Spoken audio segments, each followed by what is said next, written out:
Hello YouTube, I'm the Foam Witch, and in this video I'm going to show you how to make an earpiece for the character Cable from X-Men. So smash that like button, subscribe if you haven't already, and let's do this. The first thing that I did was to come up with a template, and I did this by taking some reference photos and just sketching out the design until I was happy with it. The template for this is in the description of this video in case you want to make this for yourself. Once I was happy with the design, I cut out the template and then I traced this onto 10mm foam to give the base. To make these wearable, I found these earphones with an over-ear hook, and I attached these along with some bendable wire that would go over the head that would be hidden in the hairline. It was then time to start adding the detail, starting with this piece that was 3mm foam, and then this piece which was also 3mm. The antenna section then got sanded with the Dremel and sanding barrel attachment just to round off the edges, which made it look like this. Another 3mm section was added at the top and also a bit above those line sections, but I forgot to film that, so sorry.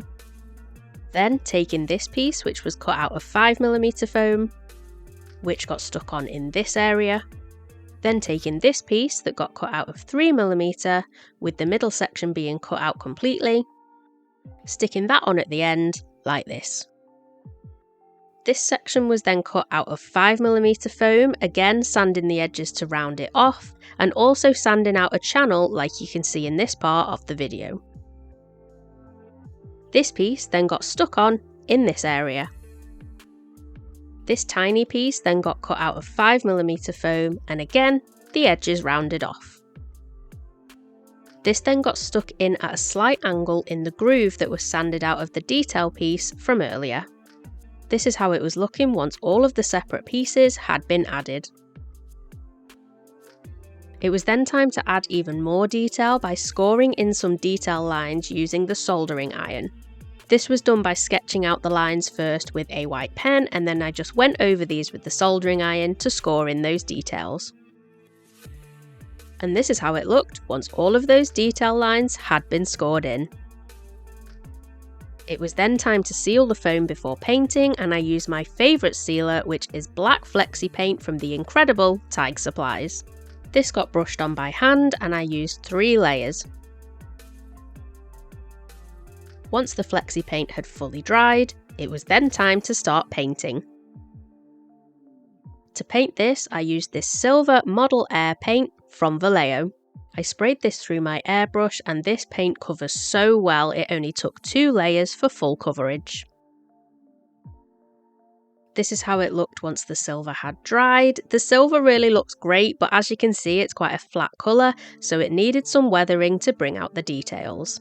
To do this, I just took some watered down black acrylic and I brushed it all over the piece, making sure to get it in all of the crevices. The excess got wiped away with a paper towel, just leaving the paint in the low spots.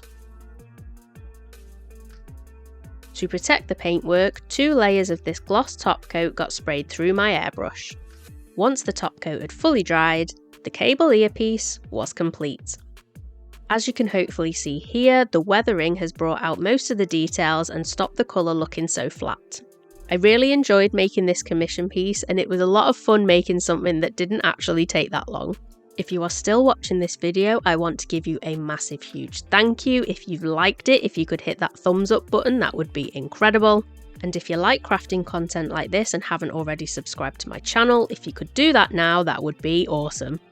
Huge thanks again for watching, and all I've got left to say is, I'll see you next time. Time to give a huge massive shout out to my channel members. The fact that you've chosen to give extra support to my channel means the absolute world, and it helps me keep doing what I do. So huge massive thank you, and I'll see you in the next video.